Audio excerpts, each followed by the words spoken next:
Welcome to the Insomnia Project. Sit back, relax, and listen as we have a conversation about the mundane, hopefully. And hopefully that will lead you to find your bliss and rest. I am Marco Timpano. This is the Insomnia Project, the only podcast we hope you never get to the end of. And joining me in the studio today is Billy Kidd. Billy, welcome to the Insomnia Project. Thanks for having me. Just woke up. Well, that's great. Yeah. So you're in a calm state of mind, would you say? I'm pretty calm right now. Cool. Billy, you have a website, which is billykiddshow.com, and you're among other things, a very accomplished magician. That is correct. What road led you to magic? I had no idea I was ever going to be a magician. Never saw magic in my life. And then one day at a festival in Canada, I saw a street magician performing, and that was it. Wow. It went downhill from there. I got depressed because I knew I have to become a magician. Wow. So how did you find your way to magic at that point? You're like, I want to be a magician. Did you go to the library? Did you watch YouTube videos? Did you just go to a magic shop and purchase? I hid behind a tree. Oh. And I was too embarrassed to let anyone know I wanted to become a magician. And then a juggler walked past and he saw I had a deck of cards in my hand. He's like, I'm going to tell the other magician that you like this stuff. And I screamed silently and was like, no, don't do it. Right. And he did, which was a good thing because then they told me what book to get and I found the book in a secondhand bookshop. Wow. So it was a sign. Was it an old book? It's an old book written a long time ago. Mm-hmm. There's many reprints of this book. I see. But so if anyone's listening to magic, if anyone's listening right now and thinking, oh, I want to get into magic, or my nephew or niece or someone we know wants to get into magic, can you reveal the book that started your journey? I will. Are you ready for this? Yes. No drum roll, please. Okay, no drum roll. Royal Road to Card Magic. Oh, wow. That is the name of the book. And what is one tip you would give anyone who's going to be doing card magic?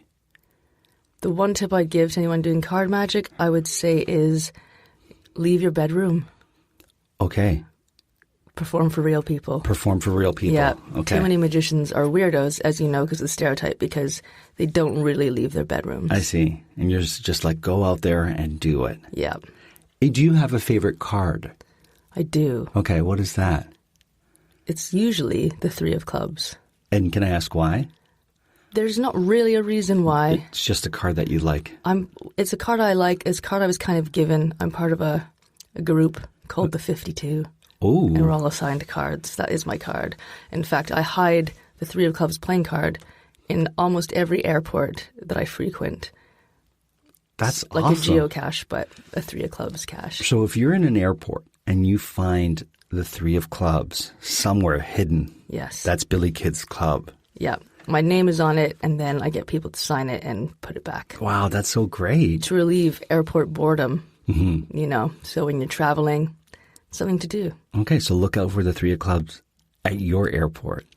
Now, here's a question with regards to cards themselves. Are there better playing cards to use in magic? So I know that there's the one that I immediately think of is bicycle cards. Yeah.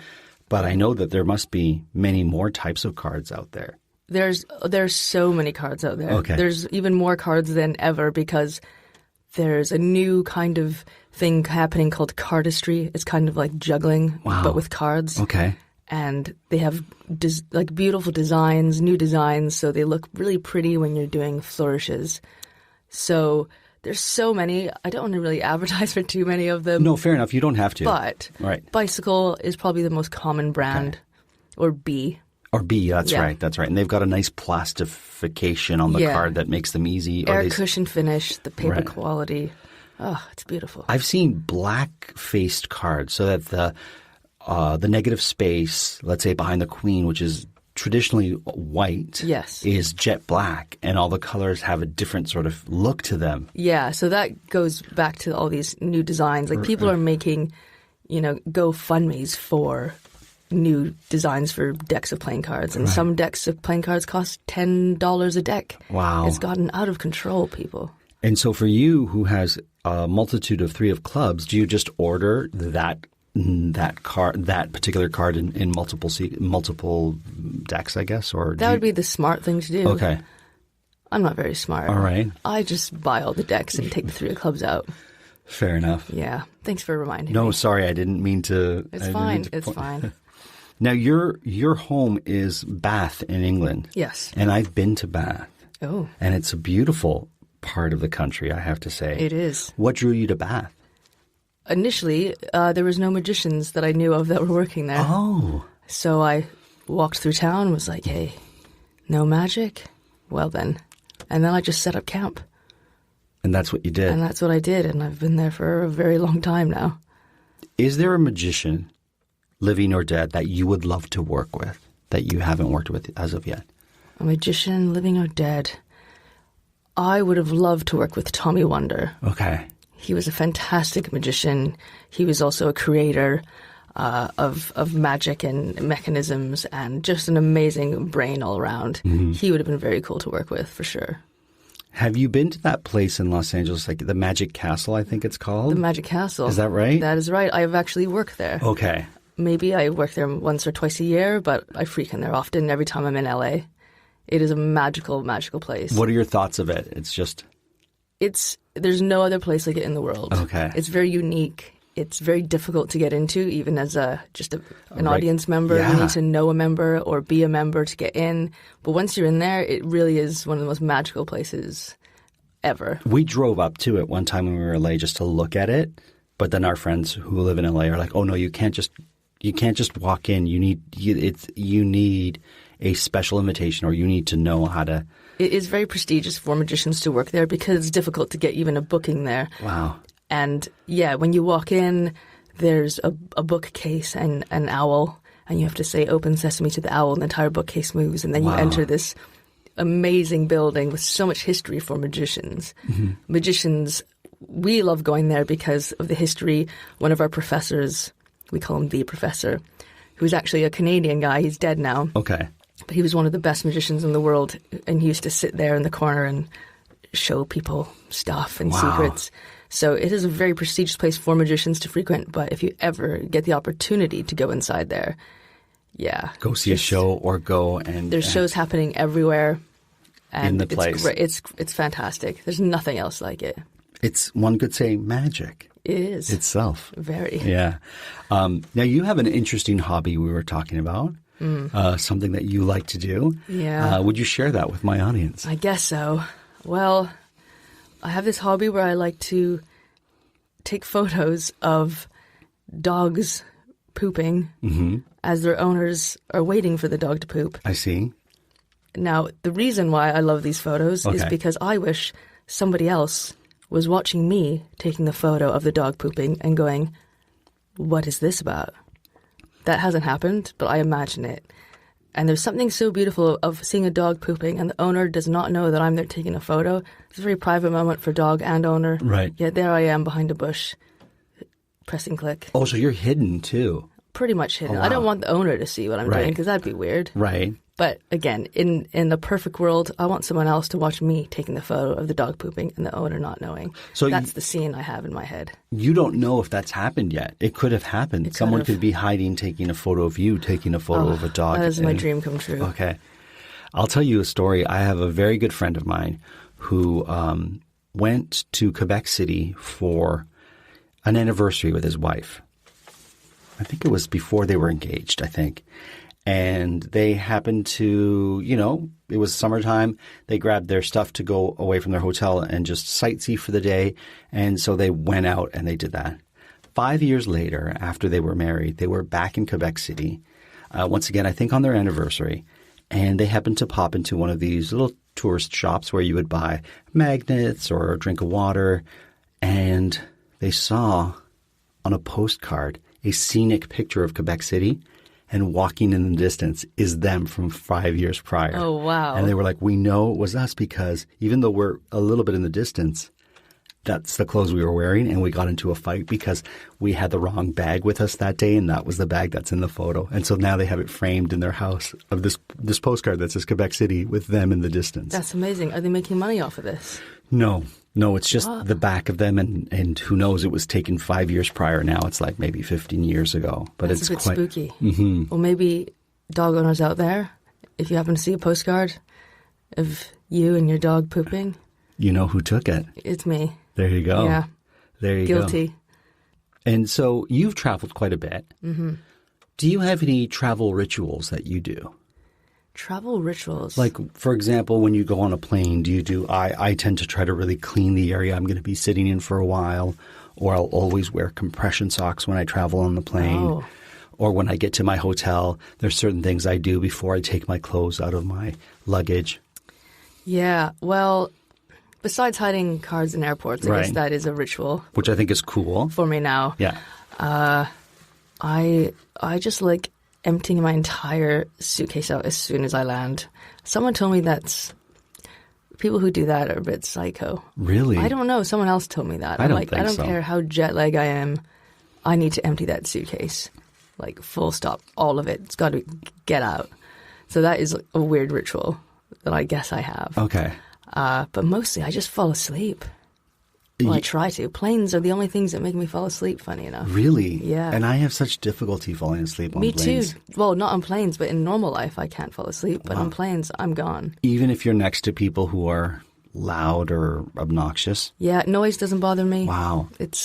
Sunlight bothers me, I think. I see. So shades down. Shades down, for sure. A lot of people who listen to this podcast will listen on the plane because they find it very relaxing when they take off, because some people have a bit of anxiety around the takeoff of a plane. And so I get a lot of emails saying, I listen to your podcast when I'm flying. It really helps me, etc.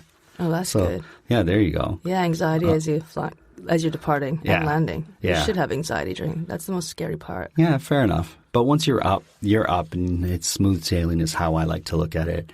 Are you working on any current magic that you can talk about? Oh, my goodness. I am. Okay. I'm working on a short film that I've somehow devised in my brain a couple months ago that is magic related. And I'm working on 2 new routines that are literally going to take me months before they hit the stage because of logistics and blocking and all this. So, yeah, it's a lot of in your head time that then you have to, like I said, get out of your bedroom. Sure. And take out into the real world. So you're devising this trick that's going to be coming up, let's say in your bedroom. Where do you take it from there? So, for example, a stand-up will go to sort of smaller shows and practice material until they fine-tune it. But where does a magician go when they have an idea for? Finding ways to be financially savvy is a smart move, and knowing you could be saving money for the things you really want, like that dream home or new ride, is a great feeling. That's why the State Farm Personal Price Plan can help you save when you choose to bundle home and auto. Bundling, just another way to save with the Personal Price Plan. Prices are based on rating plans that vary by state. Coverage options are selected by the customer. Availability, amount of discounts and savings, and eligibility vary by state. Trick, and they're developing it. Well, the good thing about magic is that you can take it almost anywhere and perform magic anywhere, anytime. It's kind of universal in that sense. It kind of transcends even language. But sometimes routines, like what I'm doing, is more specific to stage. But I'm very lucky because in Bath Spa, where I live, I run a weekly parlor magic theater. Oh, wow. Every Friday, Saturday, which is kind of like my play space where I can work on new material. I've got a new audience every single week, and I just try out all my stuff there. So if you're listening and you happen to be in Bath, where would they go, or do they go to your website to find out where they can check out this magic? Well, we are the second best thing to do on TripAdvisor in all of Bath Spa. So after the Roman Baths is my little magic theater. Oh, that's great. So yeah, we're raking it in. That's wonderful. It's called Crowdkeeper's Magic Theater, and it's very central. It's around the corner from the Roman Baths. So it seats only maybe 40 people upstairs. So it's an intimate space, which I think is the best. Intimate. I've seen magic in big theaters or big concert halls, and I've seen magic done in little theaters that are attached to pubs and whatnot. I saw one, and I'll tell you, the one that I saw in that intimate space had such an effect on me because you were close to everything. So you were like, there's no way they could have pulled the rug on me because of, the vastness of the space. Like, how did that magician do that trick? For me, it's so much more mind-blowing when you're in a smaller space. Yeah, nice and intimate, and there's no trap doors or anything funny, so it is pretty bare. Sure. But it's upstairs of a pub called the Ale House in Bath, so we've got a parlor theatre up there, and then in the cellar we've got a magic bar, which is a totally different vibe. Oh. So people sit around a bar that's specific only to magic, so you kind of get a bit of everything. So wait a minute, I'm getting a drink, I'm getting a pint at the bar, and will magic happen in front of me at some point? You have to go to the area where the magic is happening. Oh. So there's a bar for drinks, and then around the corner there's a bar that's only for magic. Wow. Yeah. And so now you're really intimate with the trick that's going on. So the whole thing with Ale House, so upstairs you can kind of see more stand-up parlor type of magic, stage stuff, and then close-up stuff down in the cellar. So you can spend your entire evening there. So that's kind of where I practice my new stuff. That's so wonderful. My new tricks, yeah. I'm very lucky to have that space. And you started this theater. Mm-hmm. That's great. How long has it been running? Over 5 years now. What a wonderful, wonderful thing. How does it feel as an entrepreneur to have your establishment represented by people who go there and TripAdvisor saying that they love your place? It's still a shock, even though we've been there 5 years. Like, I'm amazed that we even get audiences, because magic is kind of niche and it has a stereotype and it is a bit geeky and all that. So I'm hoping to kind of change that through the type of magic or the style of magic that I do at the theater and at the magic bar. So it does bring people in. I think it's the perfect thing, because if you don't want to go see a play, let's say, or if you're not into stand-up comedy, magic is kind of that weird in-between. Yeah. Where you might like it, you might hate it, but it's worth a try. Sure. It brings people who normally wouldn't go to the theater, let's say, they might come to a magic show. Who's your favorite audience? Because, people have it in their minds like, oh, wow, it'd be great to perform in front of, celebrities or, royalty or something like that, when in fact for a lot of performers it's like the last thing I want to perform in front of is celebrities or people of note. My preference is this type of audience. Who's your favorite type of audience to perform for? It's funny you say that, because I was just working in Vermont doing 4 shows there, and the audiences in Vermont are incredible. The closest thing they remind me to is the audiences in Ireland. Okay. I think Ireland and now Vermont are like my top favorite audiences to perform for. I don't know exactly why. I don't know what it is. Okay. In Vermont, they were just so like on the ball. They were with you like every step of the way. You could do literally nothing, and it felt like they give you a standing ovation for just walking on stage. So they are now my new favorite audience. I wonder if it's verdant green farmlands and boat. Well, when the house lights came up, I didn't know if they were hipsters or farmers. Really? It was that, different compared to most, theaters I work in. So they were great. I loved all of them. Where were you in Vermont? Because we have listeners in New England, and Vermont is one of the states in New England that I have not been to that I'm really wanting to go. Oh, okay. So I was basically in a town called Hardwick. Okay. Which is maybe an hour and a half drive from Burlington. Okay. And there's many other towns around there, but Hardwick is where it's at. Is where it's at. Yeah. Well, and surrounding farms. Well, if you're listening from Hardwick, we thank you for being a great audience and for listening. Oh, yes. So let me ask you this. Where have you performed that you didn't speak the language, but the people there really were floored by what you did? Because I know you perform all over the world. Mm-hmm. So you had said that sort of magic has the ability to transcend language as far as performance is concerned. Where is there a place where you're like, I don't know if they're going to enjoy this or they're going to quite get this? And in fact, the opposite was true. They just really, really dug it. Yeah, I would say when I was performing in Kuwait. Oh, wow. Was a place where I wasn't sure how they were going to take it, really. Also, being a woman in magic. Sure. I've got tattoos that are visible.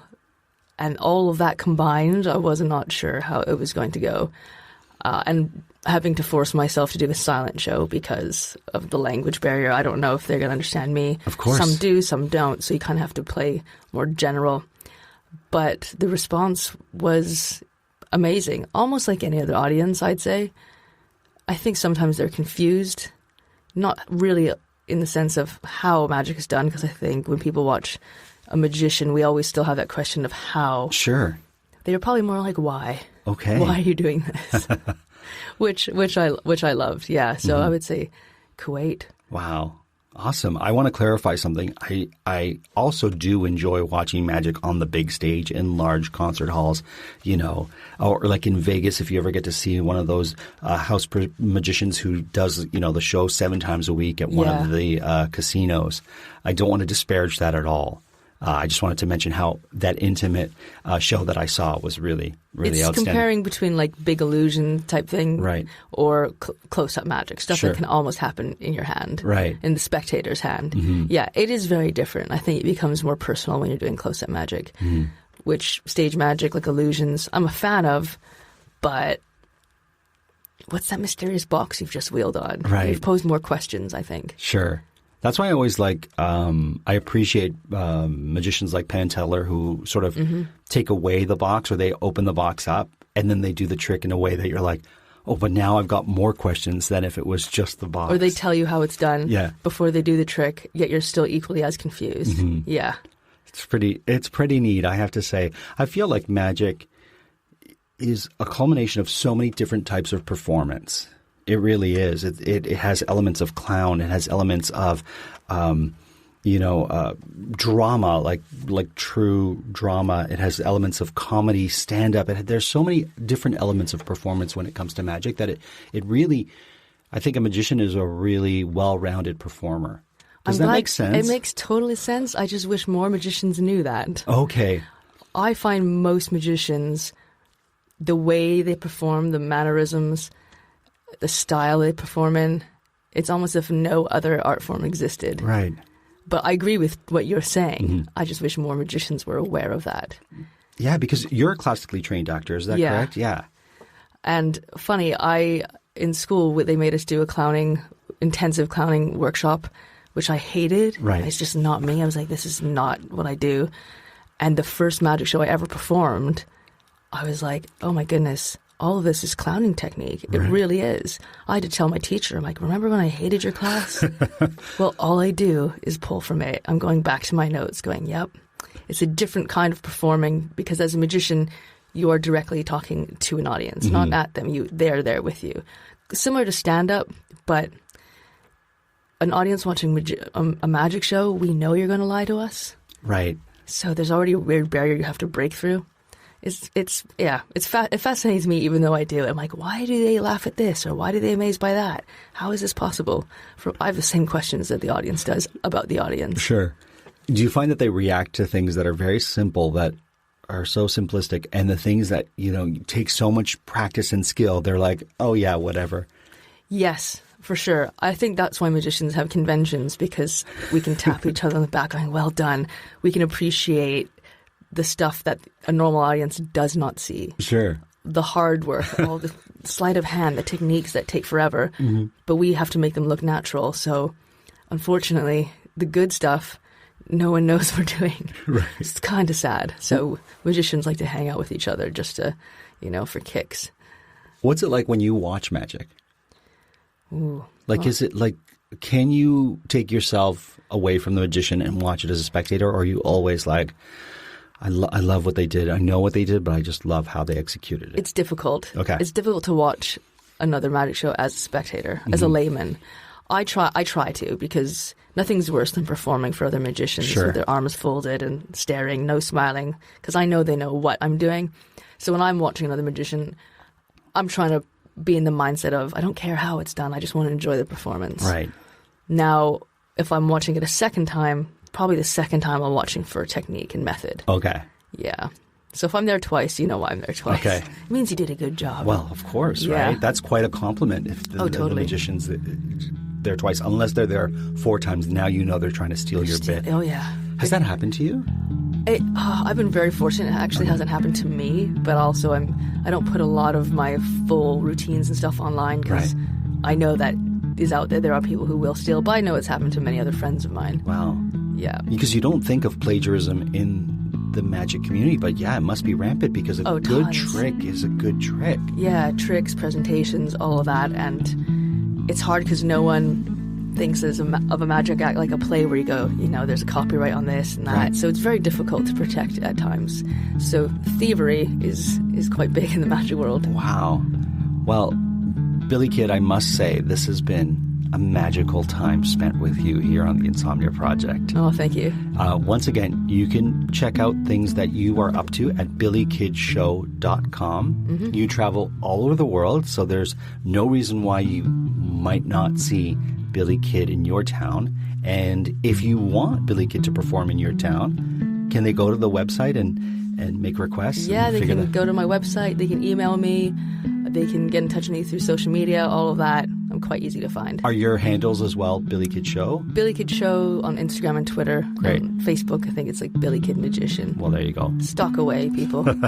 Well, Billy Kid, thank you so much. Thank you. Wish you a pleasant day and afternoon. Thank you very much. Thank you for listening, and we hope you had the opportunity to listen and sleep.